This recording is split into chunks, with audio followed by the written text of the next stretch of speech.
Egunon eta ongi etorriak izan zaitezte Donostia Zinemaldira. Buenos días y sed bienvenidas al Festival de San Sebastián. Good morning and welcome to the second day of the San Sebastian International Film Festival. Gaur kafe bat hartuko dugu Blue Heron filmeko zuzendari eta gidoilariarekin, Sophy Romvari. La película se estrenó ayer en la sección Zabaltegui Tabacalera, después de haberse proyectado por primera vez en estreno mundial en el Festival de Locarno, donde se alzó además con un premio a la mejor ópera prima del certamen. La película es una coproducción entre Hungría y Canadá, que creo que también nos habla de los orígenes de la cineasta y nos sitúa en un punto de partida muy determinado, como es la isla de Vancouver a finales de la década de los años 90. Thank you very much for accepting the invitation and being here with me. This is your first feature film after a long career in short films. And I wanted to start talking also by bringing to the table the sometimes precarious nature of the industry, about the challenges, but not only in terms of production, but also in terms of aesthetics and writing and narrative that you have faced in this transition from short film to feature film. Great question. Yeah, so I made short films for a number of years after I graduated from film school in Vancouver.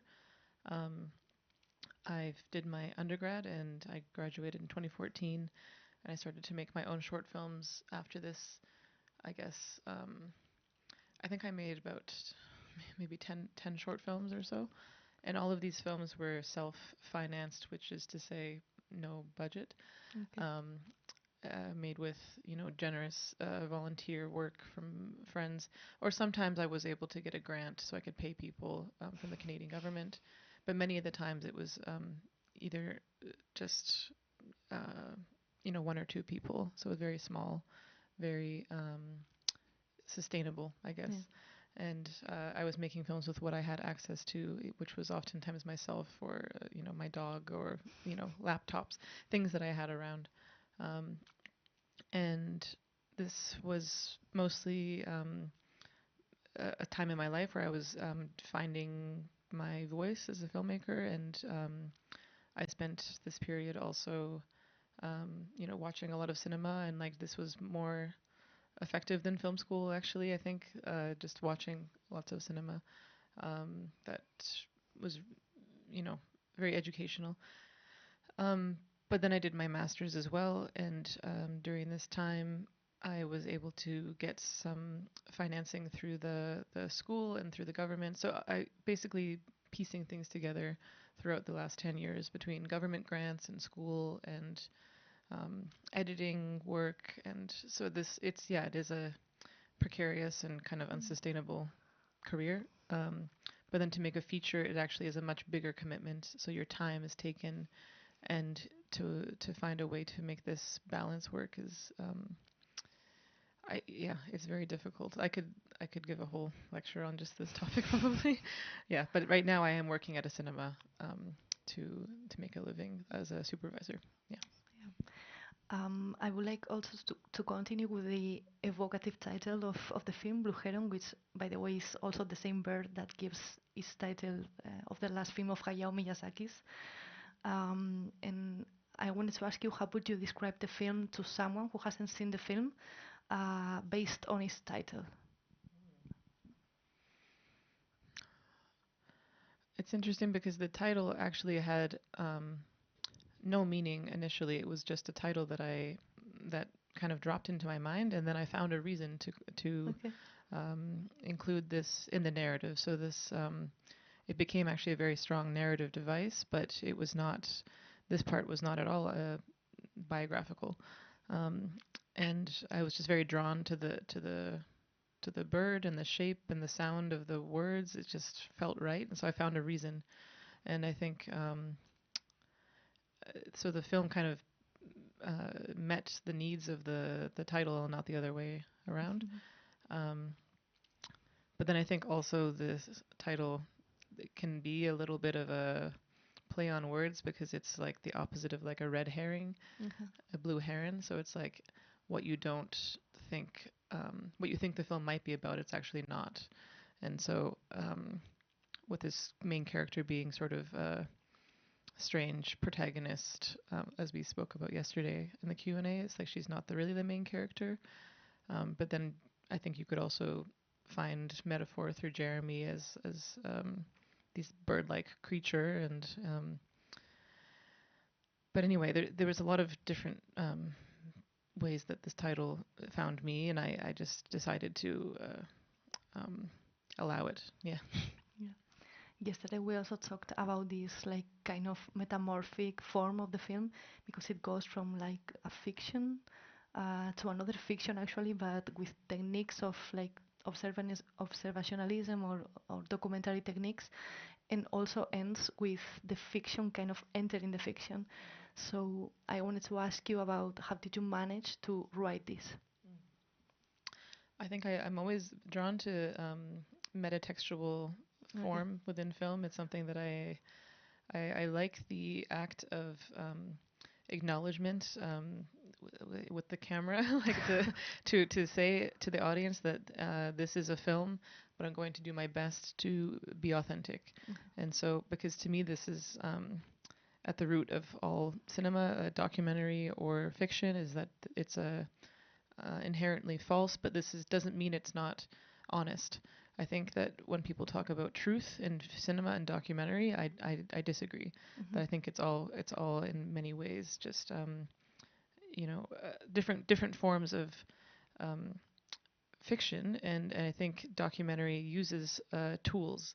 And so what I was doing was borrowing tools from documentary and incorporating them to a fiction form to serve the purpose of performance and authenticity. But I find that these genres and these titles are very limiting. And so when people watch the film, many times people have asked, are these actors or are these real social workers? And in my mind, it's kind of in the moment, they're both. And as soon as someone is on camera, they are in some way performing. And so to me, the acknowledgement of the metatextual is, I guess, the most honest way for me to approach filmmaking, while also acknowledging that this is just my version of the truth as well. Mm-hmm. Yeah. You are talking here about some of the tools of cinema. I think one of the most fascinating aspects of the movie, of the film Blue Heron, is its handling of time. Because time, of course, is one of the most essential tools of cinema along with space. And the films actually goes with some ellipses. And I wanted to ask you about how did you manage the time here?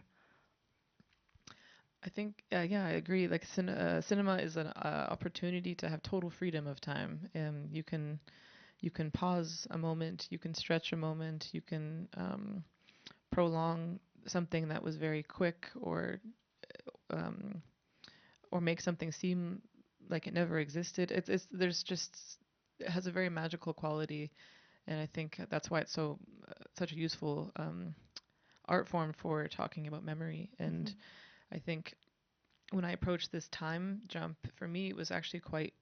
Um, I know it's magical in the film, but in some ways it's quite literal, because she becomes an adult in the same way that I feel the experience of being a person is suddenly you are, and the time in between is compressed and just dissolves. And then when you think back to a period of time in your life when you were younger, you can recontextualize this as many ways as you want, but you don't actually have um, the capability of going back. So this is why I was like, maybe she just literally does this rather than some magical, time machine or something. It's just very straightforward, and this is kind of how I am as a person. I'm quite straightforward, and so when I was writing the script, it made it made sense to me in a way that I think on the page maybe didn't make sense to everybody, but I felt very confident that within images that it would work. And actually, I looked at the script again last night after, or this morning after the conversation we had, because I was curious about how much it changed from the script, because you were asking about where did the structure come, and it was clear that the structure was very confident in the script, but the dialogue in the script everything that appears in the film, except for the social workers, is exactly as scripted, but Okay. there was maybe 50% of the dialogue was cut. So I think this is the lesson I learned was in the script stage, there's a tendency to want to over-explain. Yeah. And so I realized in the editing with my editor, Kurt, we decided you don't need to show this and say it. And this was the theme in the editing process. So it's actually it was helpful to look back. Yeah.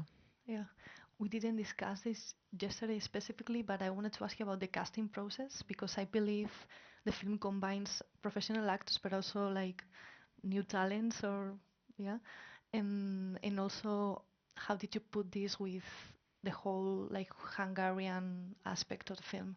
Hmm.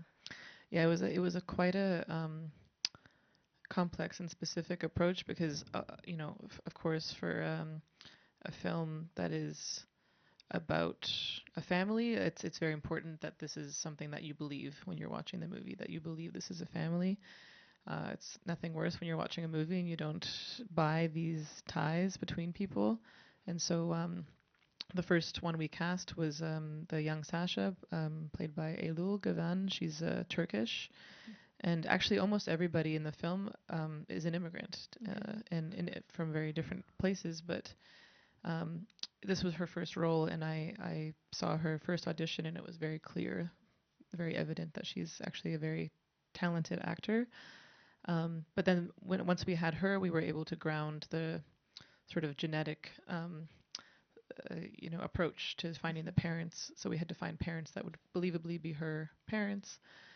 And this is when we started to work with a Hungarian casting director, Hermina, who is incredible. She's very, very um, thorough. So she basically cast a very wide net of actors in Hungary, but also across Europe who were Hungarian speaking.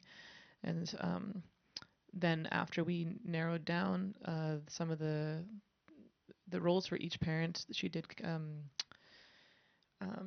like chemistry reads Yeah. between them. So we tried to find the right chemistry. So not just about the individual performer, but the chemistry. And then yeah, Jeremy, who's played by Edek Bedoz, he's an immigrant from Kyrgyzstan, and he is Mhm. not an actor. He's a street cast, so he'd never acted in his life and had no ambition to act actually. Wow. So it's yeah, a real variety of approaches. And then Amy Zimmer as well. She was kind of discovered by one of my producers, Ryan. He saw her performing a monologue in New York City. Okay. He sent me her work, and I realized I had seen her in a short film. So anyway, it was a very like broad approach, and it took about a year.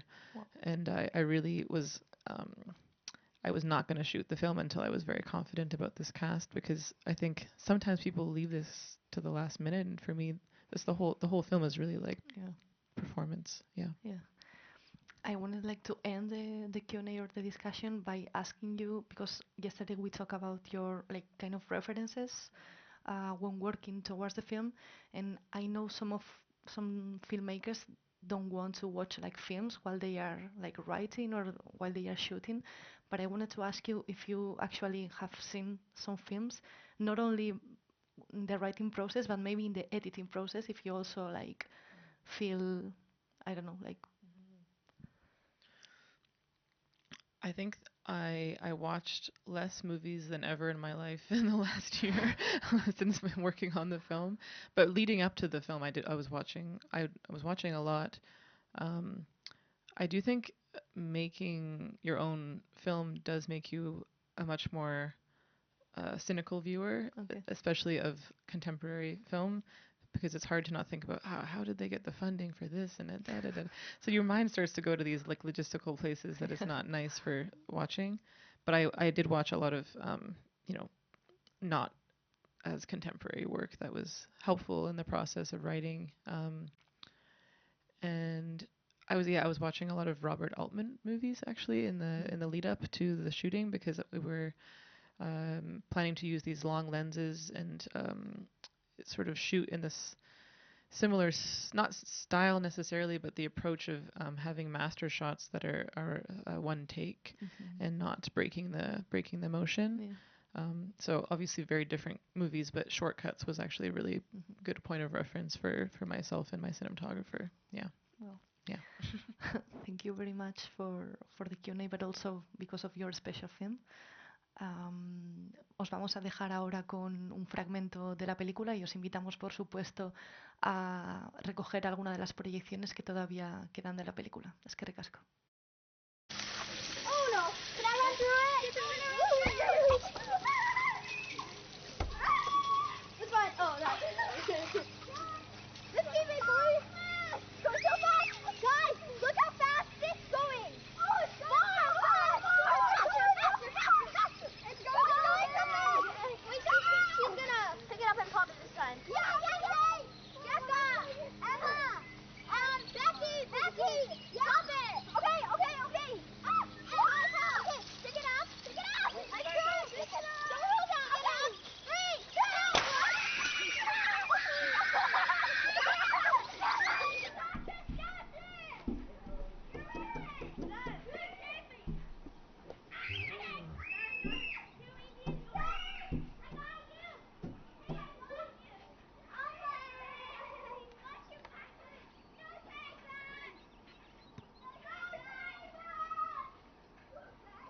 Everyone target me! Okay. Not yet! Now!